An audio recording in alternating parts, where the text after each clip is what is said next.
महानगरपालिकेत आज महापौर आणि उपमहापौर पदासाठी निवडणूक प्रक्रिया पार पडणार आहे। महापौर निवडणुकीसाठी महापौर सभागृह सज्ज आहे। ही निवड बिनविरोध असल्यानं ती केवळ औपचारिकता असेल। भाजपच्या महापौर म्हणून रितू तावडे तर उपमहापौरपदी शिवसेनेचे संजय घाडी हे पदभार स्वीकारणार आहेत। यावेळी मुख्यमंत्री देवेंद्र फडणवीस आणि उपमुख्यमंत्री एकनाथ शिंदे हे दोघेही महानगरपालिकेच्या क्वीन गॅलरीमधून संपूर्ण निवडणूक प्रक्रिया पाहणार आहेत। निवडणुकीचा कार्यक्रम 12 वाजता सुरू होईल। 11:15 वाजता दोन्ही नेते पालिकेमध्ये हजर राहणार आहेत। प्रशासनानं मुंबई महापालिकेच्या मुख्यालयात आवश्यक तयारी पूर्ण केली आहे।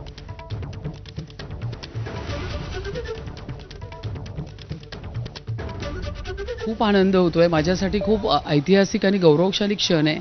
भारतीय जनता पक्षाचे आदरणीय आमच्या भारताचे पंतप्रधान नरेंद्र मोदी साहेब, महाराष्ट्राचे आमचे मुख्यमंत्री, लाडक्या बहिणींचा लाडका भाऊ देवा भाऊ यांनी दिलेला शब्द यांनी या ठिकाणी साकार होताना दिसतोय आणि खऱ्या अर्थाने बहिणींना आज बहुमान मिळालेला आहे। तर त्यामुळे भारतीय जनता पक्षाचे मी खूप आभार मानते। एक सर्वसाधारण कार्यकर्त्याला या ठिकाणी बहुमान दिलंय। आजही मला असं वाटतंय की झालं की मी पटकन वॉर्डमध्ये जाऊ का, की मी कुठेतरी व्हिजिटला जाऊ का, हे पण डोक्यात माझ्या चालू आहे।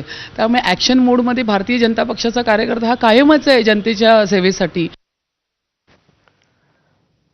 आणि यानंतर पुढची बातमी पाहूया। उपमहापौर पदाचे उमेदवार संजय घाडी